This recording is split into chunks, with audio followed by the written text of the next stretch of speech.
መድኃኒት ካቆም 6 ወር ነው። 6 ወር ነው። አሁን እንደው ዝም ብዬ ለምሳሌ ለሳምፕል ያህል አመጣሁላችሁ እንጂ ብዙ ካርቶኖች ናቸው ያሉት።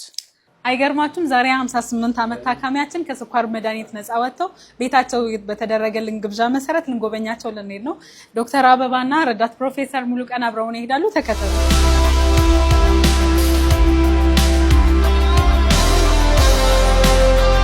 ስኳሩ ላይ ግን ጥሩ ነገር እንዳለ ተነጋግረናል አይደለ? አዎ፣ ስኳሩ አሁን መድኃኒት የለም። እንግዲህ በተነጋገርነው መሰረት ሲስተር የምስራች ቤት ደርሰናል። እንግዲህ ደስ ብሎኛል። ምክንያቱም ትግሉ ይታወቃል። ክብደት መቀነስ፣ ስኳርን ኮንትሮል ማድረግ ከዛም አልፎ ደግሞ መድኃኒት እስከማቆም መድረስ ትግሉ ይታወቃል እና ይሄንን ትግል አልፌዋለሁኝ። አሁን ጥሩ ላይ ነው ያለሁትና መታችሁ ጎብኙኝ ባሉ መሰረት ነው እንግዲህ የሎዛ ስታፎች የመጣ ነውና ደስ ብሎናል። እኛም ለእርሶ ደስታ እኔም ስለመጣችሁ ደስ ብሎኛል። ምን ተሰማዎት? አሁን የጤና ባለሙያ ኖት፣ ያውቁታል። እንግዲህ ኢንሱሊን ሁሉ ይሰጡኝ ነበር እዛ ስቆይ ማለት ነው። ከዛ በኋላ ነው ከዛ ስወጣ ወደ ኪኒኑ የተደረገልኝ። መመርመሪያውን ቤቴ ስላለ እዚህ መረምራለሁ። ስራ ቦታም ከሆንኩ ደግሞ እዛው ጤና ጣቢያ ላይ መረምራለሁ እና ሬንጁን ብናገር ከ86 ከ99 ባለው ሬንጅ ውስጥ ነው የስኳር መጠን ያለው። ያ መድኃኒት ከቆመ በኋላ ማለት ነው አይደል?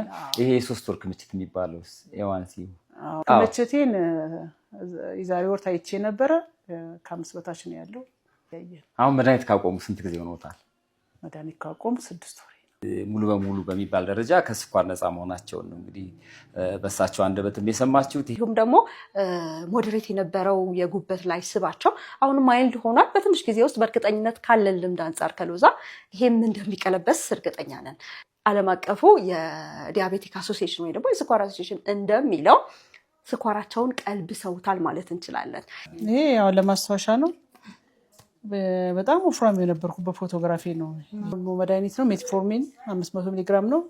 ማታ ማታ ነበር የምወጣው። ያው እንግዲህ ለመኖር ግድ ስለሆነ ወስድ ነበረ።